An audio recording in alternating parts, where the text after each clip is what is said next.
You ready? Councilmember Benson said we had to say "Go Lions" first. I think that's what he said. Welcome today. This is a really amazing, exciting day that we are here to gather to discuss the Neighborhood Solar Initiative.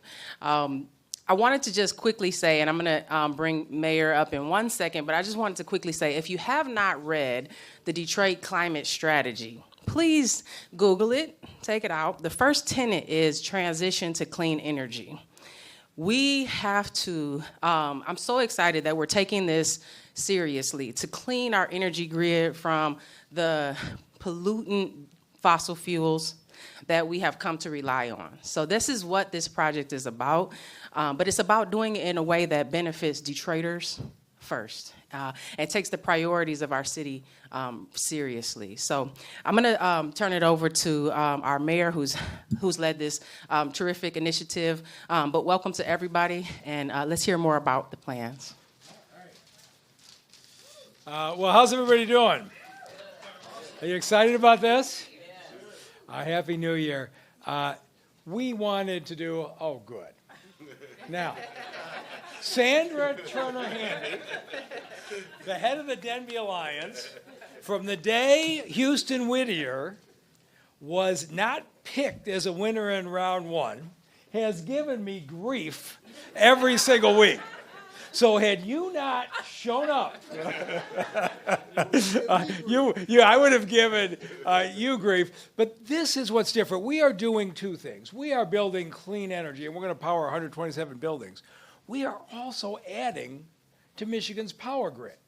And Michigan's power grid is being stretched to the limit right now. We all know around here how often we have blackouts at the slightest sign of a storm. And if you're following what's happening, the state of Michigan passed incentives to build data warehouses in this state, which we need. The jobs of the future are in AI.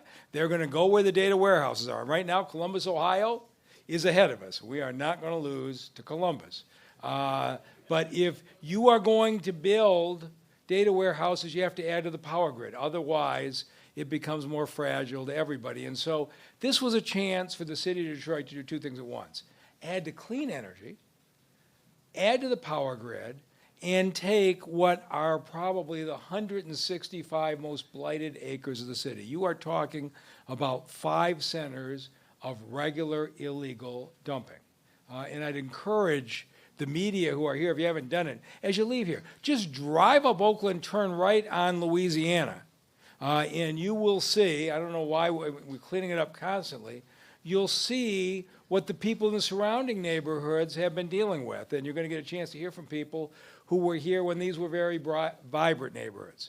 Now we're down to neighborhoods that have maybe one occupied house every block or two. And so, unlike much of the state, where solar fields are being imposed on communities without the local community consent, in the city of Detroit, we are only going where the neighbors invite us. We are not going any place that wasn't the neighbor's plan. The neighbors designed these boundaries, and we went from 18 to 8 finalists to now we picked the 5 winners. And this fills out the final 2. As you know, the first 3 we probably got 95% of the land acquired in the first 3 already. But here's what I said. The people who stayed, who are in the homes they own, are not going to be forced out. We are not going to use eminent domain to push any owner out of a house they're occupying. We're going to respect those property rights. And so the challenge I gave to our 8 finalists is, you're going to have to show us boundaries where every single owner-occupied house has signed an agreement to sell. And the folks here went and knocked on doors. For the most part, it wasn't that hard. You got people, you're going to hear from some of these folks, who have been in this city 20, 30 years and watched neighbor after neighbor leave, house after house get abandoned, and crime start to spread into these areas, who thought they were trapped. And so what we are doing is giving folks a chance to go. As far as I know, 100% of the renters are in favor of it. The renters in our zones get, we're paying to move them, and 18 months of free rent where they go. They found that very attractive. We're using condemnation by and large to take the vacant lots and the abandoned properties. You all know how I feel about the speculators in this town who have bought up vacant lots across the city to try to hold us up. The fact that we can use eminent domain means we can buy those vacant lots for their worth. They can't hold us up. So what does this mean here? 65 acres in the Greenfield McNichols area and in the Houston-Whittier area. 104 neighbors outside these areas are going to get the community benefits. That means about an average of $15,000 a house to do energy efficiency improvements to their houses. New furnaces, new central air, better windows, improvements to their homes. So think about what we've done. We've taken the area that's the most blighted, that probably only has one house every block or two, and we're going to turn that into beautiful fields. And if you've seen some of the designs that neighbors have picked with the landscaping, in some cases vegetables growing underneath the solar panels, but all the other neighbors where people stayed, they're going to have their houses upgraded. We're going to have stronger neighborhoods surrounding the solar fields than we've had in many, many years. And so I am really pleased that City Council approved the first three. I think some folks held their breath. They didn't know how it was going to go. And Tricia Stein and the team have gone through it so quickly that we have acquired virtually all the land. You haven't heard anything on drama. We're relocating folks in a constructive way. And now, with these final two, this will complete this project. All 127 municipal buildings, we will be generating power from solar power, renewable energy. And we will strengthen 5 neighborhoods who hadn't seen a lot of hope for a long time. I'm hopeful that City Council will move quickly to get these done, because I know the folks here are anxious to see the improvements. And with that, I want to turn it over to our council members, the 2 council members representing these districts, and they also represented districts picked in the first round, but let's start with Council Member Letitia Johnson.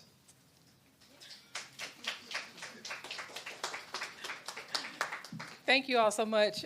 Thank you, Mr. Mayor. Member Benson was going to go first, but let me just say that this is an amazing strategy, first and foremost. It's very aggressive. It is certainly a way for us to not only address energy and the municipal buildings being taken off the grid, but we also have to consider the impact of climate that this will have. And District 4 has unfortunately borne the brunt of climate change and the impact that that has had on our community. So we've seen in the springtime, we have heavy rainfalls.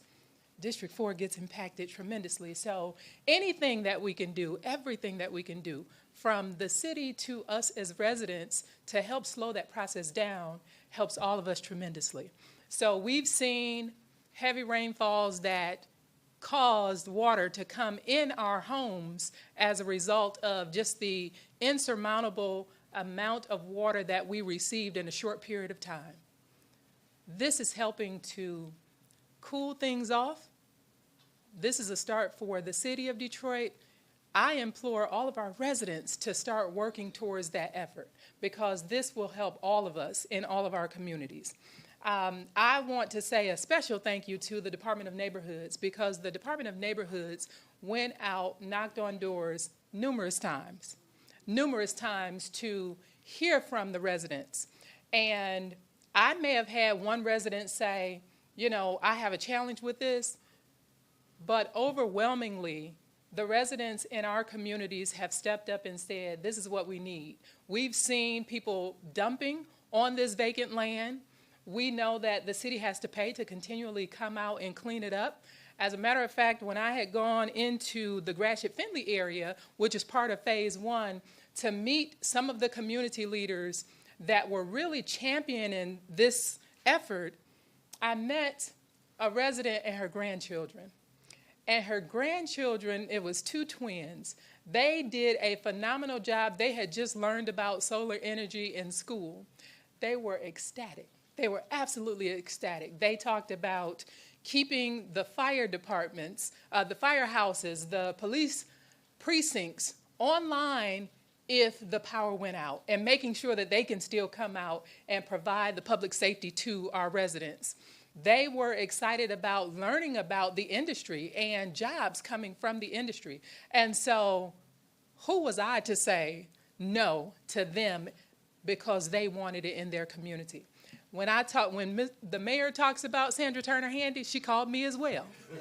She called me multiple times and said, Councilwoman, this is in my backyard. This is what the community wants. She pulled together residents in her community and made sure that we understood this was being requested by the residents in that community. I've always said, I can tell no one how best to live in their own community. And so I'm always listening to the voice of our residents and appreciate her and the work that she did connecting with so many residents in the community to stand up and speak up in support of this. Now, Sandra has a vast background in green infrastructure, so she'll talk to you all about that as well.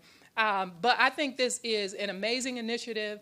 I think it's a great start as we continue to do work to help to cool the earth, cool the city of Detroit, address the urban heat island effect in the city. And if we can do it and we're able to grow agriculture there as well and beautify the community, our residents are asking for that. And so I appreciate all of the work that has gone into this effort, and thank you to the community residents who have stood up. We will continue to ensure that everyone is treated fairly as we go through this process, and so that this is a win-win for everyone. So thank you. Now I'd like to call up my colleague, Member Benson. Good afternoon, everybody. So number one, it's an honor and a privilege to be here today, just to be in front of you all to talk about something that's really important to me. That's sustainability, resiliency, and then how we clean our air and improve the quality of life for our residents. So having the opportunity to work with my colleagues, to work with the mayor and the administration to get to this point is huge. And I also see a couple of my bosses in the room as well. So we've got Rescue Nature Now. We've got some of my bosses right here who helped establish this and lead the way for this. So something that we've learned in the city of Detroit is that when I started this job, if you came to talk about sustainability and green, people wanted to go the other way. Oh, here comes Councilman Benson talking about sustainability again. But it's just interesting how now we've become a solution when it comes to sustainability, when it comes to improving the quality of life, when it comes to improving our health, when it comes to improving our power grid challenges. And I see DTE here as well, who I now have the honor of working with in 2 areas within the 3rd district that now have solar farms, both of which were demanded by the residents as solutions. We have a blight solution that needed to be, a blight problem that needed to be solved. We had an issue with the ability to invest in people's homes to make them stronger, more robust, make them more resilient. We found a solution there. We had homes where people said, you know what, the likelihood of me being able to sell this home and buy another home is slim to none. They now have the ability to move, and they're moving into the city of Detroit because that's where they want to be. Not because they have to be here, but they see what's going on. And so we're checking off so many boxes. And for me, the fact that we are now going to be a net zero, essentially, on municipal buildings. We are going to be powering those buildings in exchange of power with clean energy that's produced right here in the city of Detroit. Now just think about that. Those are jobs that are in the city of Detroit. That's clean energy. That's a reduction in asthma because we're providing cleaner air. We're improving the health. So this is just another example of how residency in the city of Detroit has its privileges and sustainability is leading the way. And something I like to talk about, I had the opportunity as a chair of the Green Task Force to take 35 decision makers to Seattle, Washington, to San Francisco, California, as well as Minneapolis, Minnesota, to talk about what they were doing around resiliency and sustainability. And you'd be surprised at how far we are and how tip of the spear we are, but we're also learning from these other places, and we had the city's czarina when it comes to sustainability to attend with us, and one of the lessons that we learned was that you lead with equity. And here in the city of Detroit, our sustainability efforts lead with equity, and so our residents who tell us this is what we want, this is how we want it to look, we listen and we implement. That means the community voices are the ones that are heard, they're the ones that are leading, and they're the ones that are making decisions for us to implement to improve their quality of life and to put the city of Detroit at the tip of the spear. So for me, it's just an honor and a privilege to be here. I'm just happy that we now have 2 solar farms in the 3rd district. We're improving the quality of life for our bosses. We're improving the health outcomes. And we're also, as the mayor said, making Detroit a far more competitive jurisdiction when it comes to attracting more investment. And then one of the biggest things I like to talk about is that this is a 9-digit investment. That's over $100 million into neighborhoods that when everybody says, you don't invest, no, we're investing over $100 million into these neighborhoods that hadn't seen investment in decades and weren't likely going to see any. And we're changing people's lives. This is a huge improvement in quality of life. And I just want to say thank you to everybody who's been involved. And then look at the city of Detroit. We are the tip of the spear, and we will continue to be the tip of the spear when it comes to sustainability. And I really want to just say thank you to the Department of Neighborhoods. As my colleague said earlier, they were critical when it came to ensuring that our residents knew what was going on, that we had buy-in, and we knew the direction that they wanted to go. Without the Department of Neighborhoods, and I see some of my colleagues and my coworkers over here in the cohort over here as well, they went out and knocked on the doors. They're the ones that put the hard sweat equity into these deals as well. And so Ray Solomon, who heads up that team, just would really want to say thank you, congratulations for helping to make this deal possible to improve your quality of life, and thank you all. Absolutely. So thank you for the shout out from council, but I also want to say council was there. They were at the meetings. Like, are you sure, Ray? Johnson was there. Mr. Benson was there. And they were, are you sure? Staff was there. I'm telling you, we are communicating. We are talking back and forth. But like they said, we went door to door. The mayor was clear. We will not do this if we are not invited. And we built the plans together. We built the boundaries together. We built the borders together. So it was an exciting time. I mean, when I was first appointed Mayor Duggan, I was deputy manager for this area, and everything was reactive. Right, we got illegal dumping. We have a house we need boarded up. And to see this become full circle, and now we have a proactive plan. I mean, as a resident, as a city employee, I'm excited to be a part of this, to see this come full circle. So our department was created to fight blight. So this, for us, we saw as another tool. Residents raise their hand and say, hey, come out, let's talk, and let's see if this is a good fit. Fast forward to now, we are at our final phase for the 2 areas. So we had a Mr. Irving Mays that was coming. He took sick this morning from the Greenfield area, but he's one of the residents that actually chose to relocate. Was excited about it. He had been here. He was ready to relocate. So we're going to reach out to him, our team, to make sure he is okay. But also we have Miss Turner Handy. You all have heard the story of how everyone got the call. I got them too. like, Ray, what are we doing? What are we doing? Get your folks together. We will come out and start the meetings. And so here we are. So I will bring up Ms. Sandra Hertatani. Thank you. Good afternoon, everyone. So I have lived my whole life in the city of Detroit. I want to say that. I have been in this community in District 4, the Houston-Whitter area, for over 25 years. I have seen my community go down. But what I tell the story of is that I can look out of my back window and see 6 blocks over of nothing but vacant land that people continue to dump on. To put that land back into active, productive use is awesome to me. One, of course, I can look out my back window and now see things growing. And I can see land that's not only being used to move us into renewable energy in the city, a city that once our downtown the energy was generated by a incinerator, which the mayor helped to move us away from that use of energy to power our buildings downtown. That's awesome. I have to say to the mayor, thank you. This mayor, I'm telling you guys, I didn't think he could do it, but I have to tell you, this mayor has listened.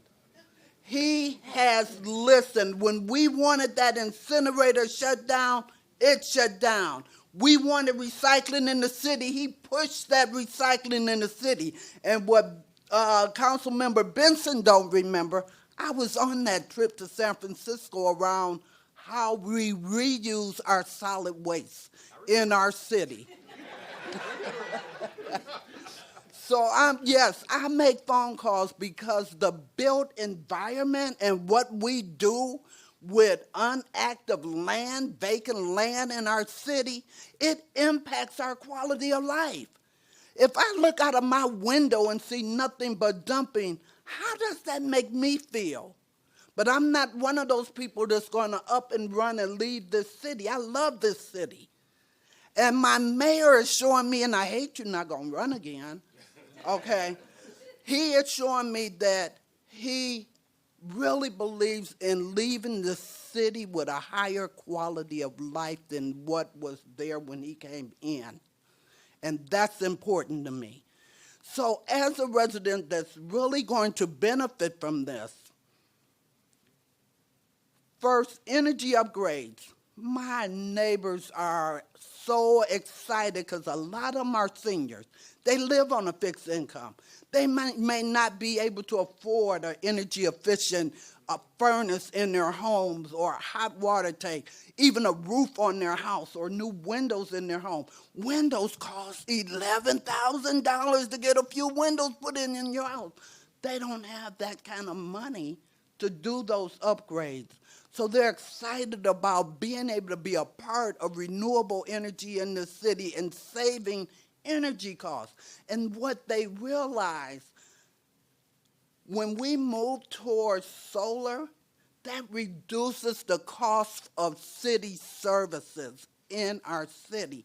And that's important as a resident, that we're not paying these astronomical energy bills for our city to operate. That's important. Then it comes down to the residential. They will not be paying those astronomical bills because they will have $15,000 worth of energy upgrades in their home, which lower their cost of energy. So it's a win-win because not only our city is winning, but our residents as well. So I just want to say this to everybody that I made those phone calls to. I apologize that I bothered you guys. And I do have to say to Ray, your team was awesome. All right. They were awesome. I got a knock on my door one day from our deputy manager in District 4, Ms. DeBerry. And okay, the mayor has us out here and we need to do this. And I said, hold on. Let me put on my jacket because I'm coming to walk with you. And she knocked on almost every door in our community. And this day she was out there by herself, but she was knocking, she was getting those signatures, and you know what the mayor said to me? Sandra, if you got anybody that is against it, we will not pick your area. And he meant what he said because some areas did fall off because residents were in opposition. But because we told residents about the great benefit of renewable energy, not in just our city, but in our communities, They were on board. And I can tell you this, they're not only going to use that land for as a solar park, they're going to put active use of growing vegetables and different things and flowers and all of that in these parks. So they're not just grids sitting there. They're not just panels, but it looks appealing. It brings value to the neighborhood. And I have to tell you, Mayor, thank you. Thank you for listening to me and listening to our residents, because throughout the city, we're all going to benefit, and it's moving our city back towards the world-class city that we know can be and was. So thank you guys so much. So, hey, Sandra, you don't need us, so if you want to take the media questions. I don't know why. And I do have to tell you guys, I spent over 15 years in the environmental field, and I didn't say this to the mayor.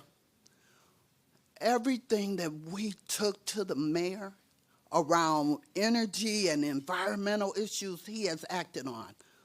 Office of Sustainability, we took that to the mayor. Guess what we got? Our Office of Sustainability. Recycling, he's been pushing that, got it commercial, even going into the commercial aspect. Incinerator, shut down.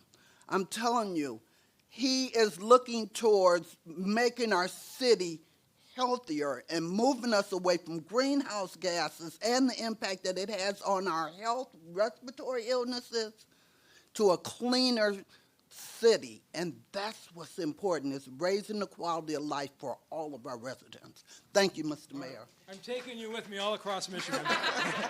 All right, questions. Go ahead, Dana. Could you talk about what the yellow versus green is on that chart? So what we have on the inner circle is going to be the actual solar field. Out here is the benefit area. So yellow is owner-occupied, right? Trish, remind me what green is.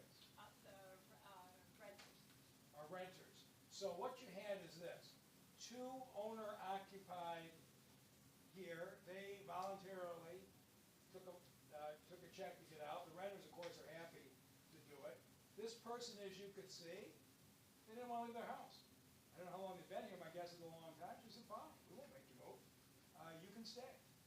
And now, instead of having garbage piles for neighbors, they're going to have vegetables and solar fields.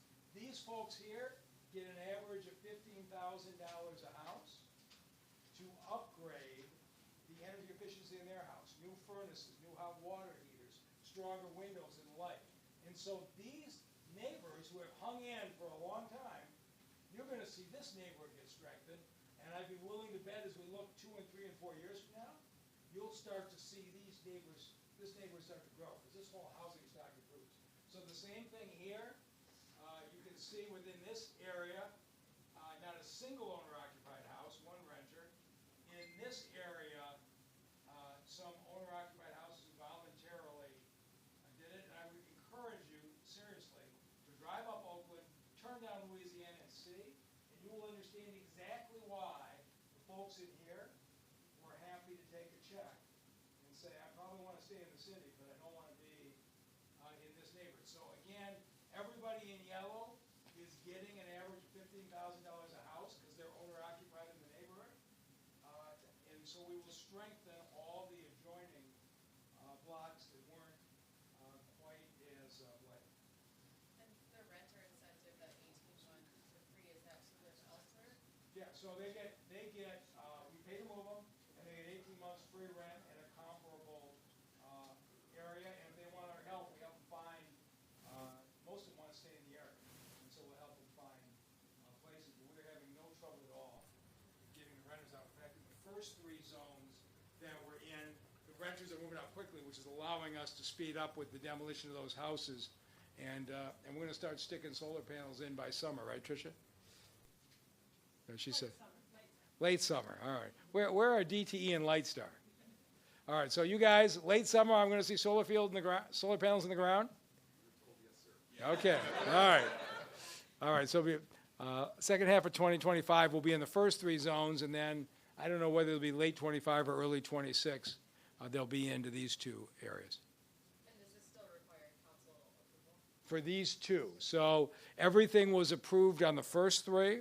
We told council we come back in phase two.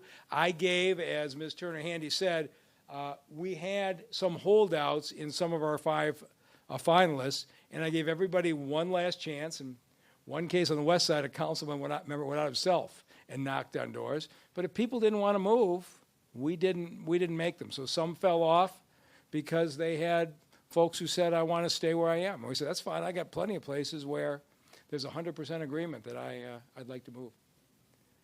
So we're sending up the package right now for the contracts for those two zones. Have they been sent up already to council? They have, they were referred to public health and safety on Monday. Okay, and so the first round went through relatively smoothly. It was a lot of education process. Nobody's seen anything like this. I anticipate the second phase will go through even more smoothly. So this is the last of it, I'm sorry. Yeah, you can ask as many questions as you want. This is the last. Yeah, this is it. This gets us all 127 city buildings. And so some future mayor may decide they want to do this for the public streetlights or the Detroit Public Schools or something, but this is the end of what I committed to, which is enough solar power to generate the power used by the 127 municipal buildings. All right, I don't know if you guys want to comment on the council process? So Scott Benson, as a vice chair of public health and safety, we've seen this come through once before. We worked with the administration. We came up with an agreed upon process for the planning and zoning entitlements as well. We now have that process in place. And what we're going to do is go through the process again, make sure we listen to our bosses, and then get something to all of our colleagues to vote on in a timely fashion.